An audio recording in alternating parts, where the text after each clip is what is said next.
Happy Sunday, guys! And thank God, it's Sunday! Ayan, excited ako simba later. And, kaya na pa ako gising, kaya lang, tinamad lang ako mag good morning pa kanina. Kasi, kala ko dadating si Kuya Nay. Pero for sure, bukas na ng morning yun para makaabot yun sa mga Manila na papadala. Tapos, ayun, punta. Nagpa-deliver ako ng sa Tahong Island ng baked mussels. So meron pang dito, meron pang brown rice. Kaya yun na lang yun na lang yung sinaing ko, brown na lang kaysa white, 'di ba? Ayun, saka isa lang sinaing ko. Tapos baka hindi ko pa nga maubos, pero bahala na. And mamaya try kong or next week na lang mag-grocery na lang ako para sa red rice, sanayin ko na rin na mag-red rice para pag Saturday, Sunday, magpe-prepare ako ng food na balance din. Papabaunan ko na lang si Heinz para, sabi ko nga kagabi, diba, iwas na lang din sa mga fast food, lalo na rin ako. Alam niyo yun, sayang din naman. Okay lang din naman siguro mag-cheat, pero as much as possible, alam niyo yun, ma-maintain na lang dahil di rin natin masabi, diba, na ilang calories and saka hindi talaga rin healthy yung mga ginagawa namin before. Alam ko naman yun, kaya no choice kami. Kaya ngayon, bibili na ako ng mga carrots, ng lettuce, instead na or repolyo, pwede kang gisa-gisa na lang. Madali lang naman tinuruan ako ni Ate Jonah na mag-gisa-gisa ng kuanik-anik para yun na lang yung papabaon ko kay Heinz sa pag weekends. Ayun. Kaya yun na nakakainin ko. Excited lang ako. Tapos, inaantay ko yung delivery ng in-order ko 12 PM daw. Kasi na-late lang yung text ko. Naka-idlip rin kasi ulit ako. And naayusin ko na rin yung sasuotin ko. Tsaka yung dadalhin ko mamaya. Papalit ako ng bag. Yun, next week, excited na ako. Bukas, excited na ako sa meal namin. Nakalimutan ko, parang longganisa ba? Or tocino? Or something yung breakfast namin. So, gigising ako ng maaga kasi 7 to 9 siya dinideliver ng rider. So, kailangan ko mag-antay kasi baka hindi ko marinig yung katok, di ba, malate naman. Kaya, mag-alarm ako ng 7 lagi or 7:30 na pinaka-late na yun para sa akin. Tsaka, para gising na rin ako and maayos ko na rin yung business or kung ano man. So, yun lang guys. Later na lang ulit. Ito yung brown rice and ito na yun. 20 pieces yung pinaka-minimum nila. Hey guys, ayan, ang ganda talaga nung ZA na mascara, ayan And gamit ko yung binigay sa akin yung best na lipstick na class A lang ata to na ano yun? Kalimutan ko, class A na wait lang, siya pa lang. Na Kylie. Ayan, ito siya, binigay sa akin ni Bestie, ito siya. Okay naman siya and smooth lang niya. Sobrang pigmented, kaya kahit konti lang, okay na siya. And talagang kiss-proof and kumakapit talaga sa lips. Okay naman siya sa akin. And maganda kasi hindi sensitive yung lips ko sa mga class A na mga lipstick. So, ayan, bigay sa akin yung best. Meron pa siyang binigay sa akin Anastasia na color violet. Next time na yun. Pero ito, like ko siya. Maganda. In fairness, okay siya. Yun, gamit ko sa brows ko yung Clio na binigay sa akin from Korea nga ni Bestie. Tapos, Laura Mercier na foundation, tapos L'Oreal na powder, and ano ba, yun lang. BYS, Anastasia na pang contour palette, tapos blush on yung BYS. Ayan. Yun lang, thank you sa mga nagbigay sa akin pang gamit-gamit ko sa face, ayan. Yun, maganda yung BYS na blush on, kasi unang-una pigmented siya, ayan siya, kaya lang madali masira yung niya. Madali masira yung takip niya, kaya careful guys, pag may ganito or bibili kayo or may ganito kayo. Kailangan talaga, napaka-fragile talaga. Anyway, mag-aayos na pa ako ng hair. Hindi ko alam kung magpapagupit ako, hindi ko iniisip ko pa. And thanks mapala sa aking OOTD, mamaya mag-OOTD ako. Basta mag-aayos muna ako bago ako umalis mag-aayos muna ako ng hair bago ako umalis, so later na lang ulit. Yan guys, 3 o'clock pa lang pero aalis na ako. Gamit ko yung bag ko na sling, tapos nabigyan ni mamang dress. Tapos, pupunta muna ako ng Cebuana Luwalier kasi kailangan ko muna mag-collect ng payments. tinatamad ako mag pure gold. Baka sa highway na lang ako dumaan. Dito na lang ako sa may Pilar. Sa may Cebuana. Tapos, sobrang init din lang. Hindi pa kasi pwede buksan yung aircon kasi nagko-cool down pa yung, yung kotse. Ayun, tapos baka maglakad-lakad ako sa Festly. Tingin ako ng mga sale or kung ano man na syempre sayang din kapag sale, diba? Ay, nakalimutan ko yung retainer ko. Ilang days ko lang hindi nasusuot. Ilang days ko hindi nasusuot yung retainer ko. Pinagalitan nga ako ni Hayes kagabi. Tapos kanina binabad ko siya sa mouthwash na may water. Nakalimutan ko talaga na suotin na naman. Pero later, talagang promise mamayang gabi, mag-retainer na ako. Ayun, nakalimutan ko yung babakunin ko yata ang Skyflakes sa kakamadali ko. Pero kaya doon ako kakain. Makainit. Sobrang init talaga as in. Pero kailangan ko mag-collect dahil ilang days na ako hindi pa nakakapag-collect ng payments. Tsaka guys, pasensya na sa mga umorder last week. Talagang, grabe, i-workout ko talaga yung shipping na yan. Pero kung gusto nyo guys, sabi ko naman, paulit-ulit ako, kung gusto nyo naman na umorder and madalian na next day, kung willing naman kayo magbayad, LBC. Pero kung willing to wait naman talaga kayo and mahaba pa talaga yung pasensya nyo, yun, mag-stick tayo sa Beam Courier kay Kuya Noy. Pero, i-ano ko yan, sabihan ko rin sila kung bakit ganon, or sa kasi Kuya Noy, sabihan ko na rin ako, syempre, kahit na hindi ko kasalanan yun, kasalanan ng courier, pero nakakahiya naman syempre sa clients ko, diba? Ayun, wait lang. Basta guys, later na lang magpabiyahe muna ako. Grabe, sobrang init ng buga ng hangin. Ayan, later na lang. Gusto ko sanang, magpagupit. Kaya lang, iniisip ko kung ano ba. Hindi ko alam eh. Pero baka bukas na lang doon ako papagupit sa pinagpapagupatan ni Besa Robinson. Since pupunta naman ako ng Robinsons bukas. Ayan, doon ako sa Cebuana pumunta dito. Ayan, dyan. Malapit sa may Ilorde. Kasi wala masyadong nakapark. Yun nga lang super hassle kasi ang taas ng parking.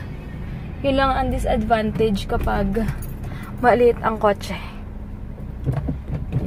Kailangan ko umatras dahil medyo medyo malalim.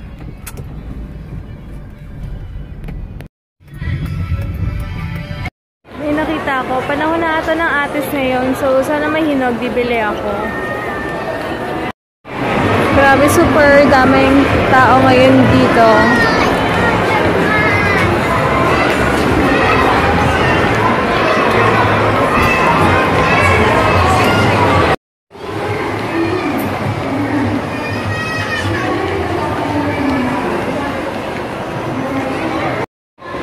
Tingin muna ako sa Watsons.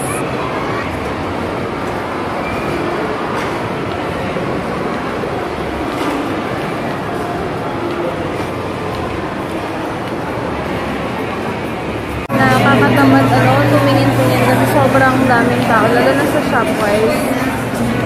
Next week na lang talaga ako mamimili lang kung anek-anek siguro before Thursday or last day ng lunchbox na. Ngayon sobrang daming tao kahit sa Robinsons. Ano yan?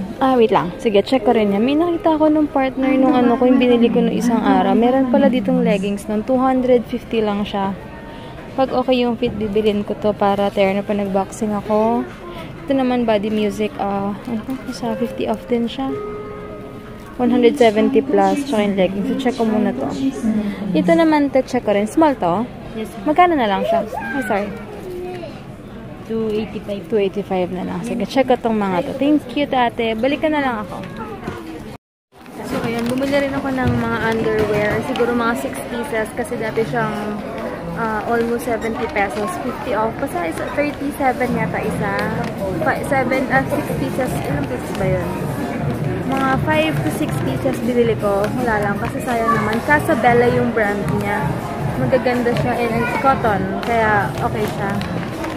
Tsaka sayang naman sale, diba? And binili ko yung leggings na ka-partner nung binili ko last time sa Robinsons na maroon. Yun yung binili ko kasi wala lang. Tsaka ang cute lang niya. Ang ganda yung fit niya sa akin. Kakain mo na ako ng pepperoni petzela. Black lie, red lie, green lie, no. Or a half truth or half lie. How about this? A divine lie. Meron ba galing kay God? So we'll find out tonight. Okay? Are you ready for this? Yeah. So I want you to stand up go through this commandment is break it down. I mean, break it down, yo. Oh, sorry, man generation na pala ngayon. But let us break it down into small, bite sizes. Okay? Now, let's start with this. So what does this mean? You shall not bear. Okay, it's not the animal bear. Okay, not the panda bear. But what is bear? Now, the Hebrew word for bear, okay, is ana. It's not a woman. It just says ana, which means speak, testify, answer, or respond. So you shall not bear. What's next? False, right? So you shall not bear a lie or a falsehood as testimony or evidence against your neighbor, a companion, a fellow, or another person. There are two implications of this commandment. First implication is this: do not lie testifying in court. That's the first implication. Second implication is this: do not lie. Look at your neighbor, turn around, come on, turn around, look at your neighbor and say, do not lie, hear you. It's really as simple as that. Do not lie. There's no, there's no deeper meaning than that. Just do not lie. Take this ninth commandment, do not bear false witness. Okay? Why this? The best way that we can understand the reason behind this commandment is to look really at who our God is.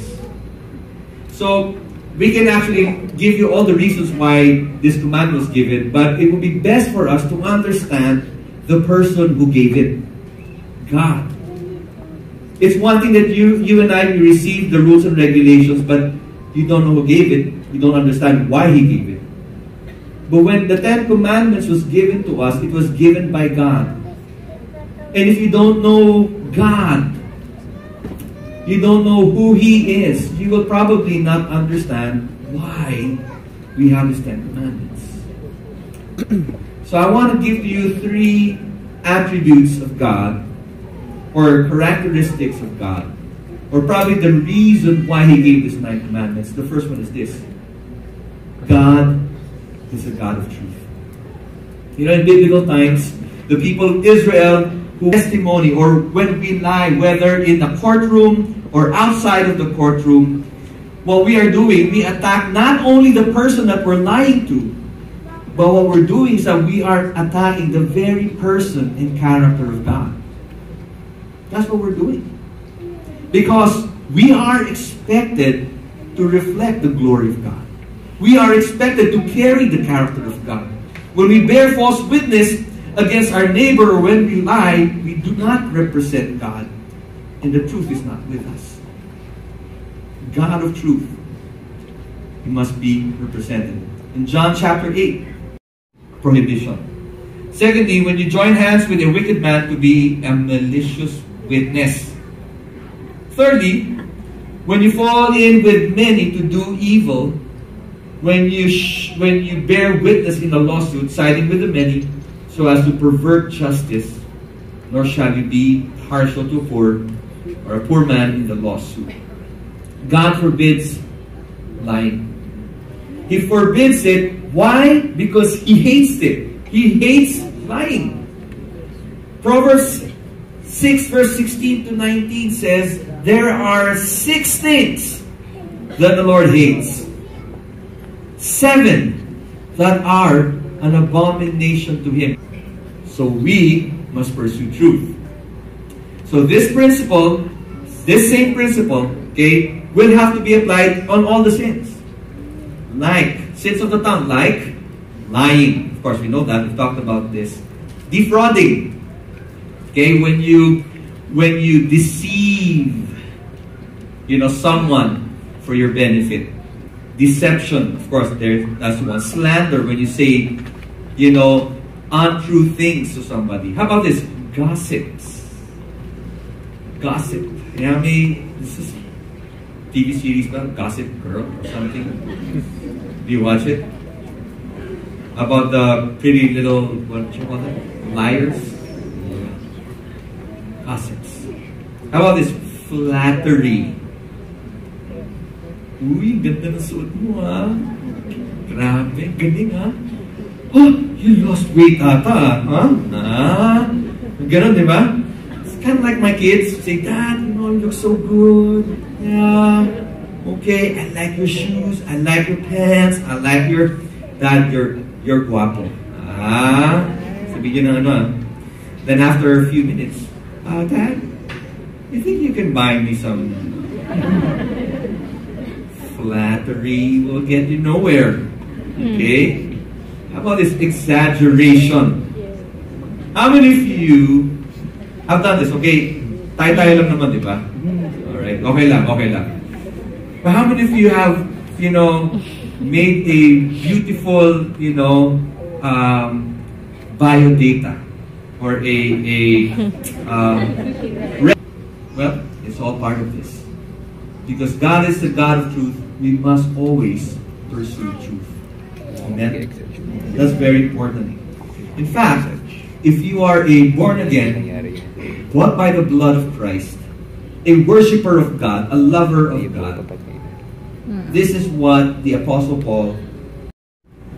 But what is the question we need to ask ourselves? What is that guiding principle that we need to know so we can be more effective when we face different situations in our lives?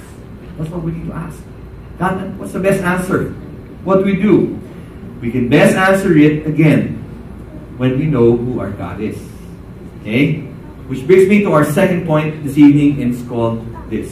God is a God of love. Hey guys! Ayun, tapos nandun na yung asawa ko. Hindi ka pala nakapag-hi kanina. Hey, what's up? Paano pa Kasi, naman ulan ako? yeah, 5-10 minutes na lang before the service siya dumating. Ayun, gusto daw niya ng Kinain Subway. kong pizza sa loob ko. Laging, ang lakas ng hit yata ng ano nila yung pag-init. Ayun, nababayaan na yung padaldal si ate. Kasi na yung post with us ko. Oo, makalabas mo naman. Sorry. Ayan, punta na kami ngayon sa Subway. Kami ngayon sa Subway. Ayan. Order ako ng salad, si Heinz bread. Dito, mabuti onions. And, what's that? Ano ba yan? 135 yung salad nila. Doon ka mamamili sa 99 pesos ka ng gusto mo. Miss, isa pa?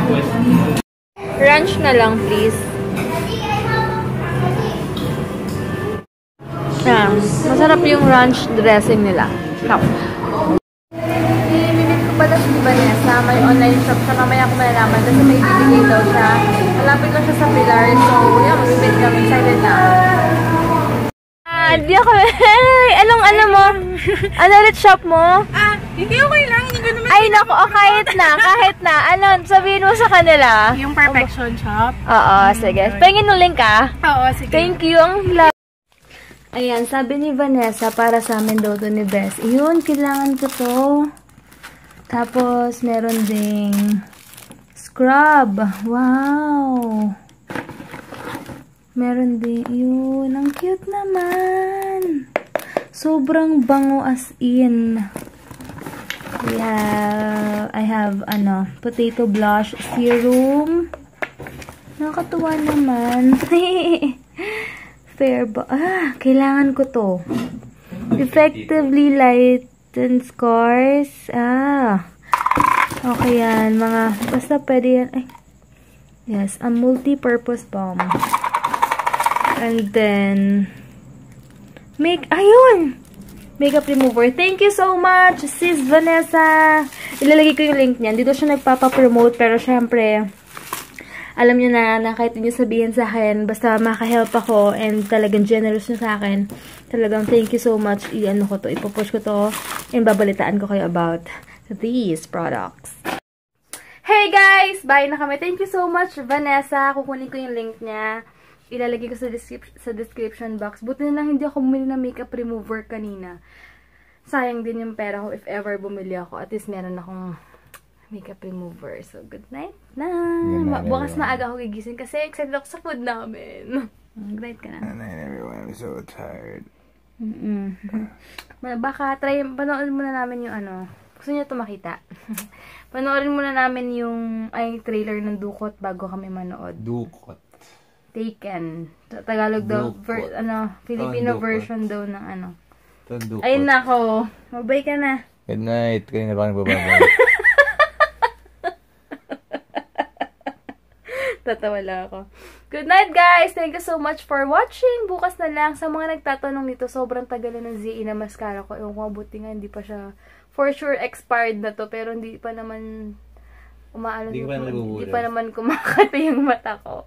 Pero sobrang ganda talaga. Hindi ko alam kung may ZA pa sa Watson's try nyo. Ayun.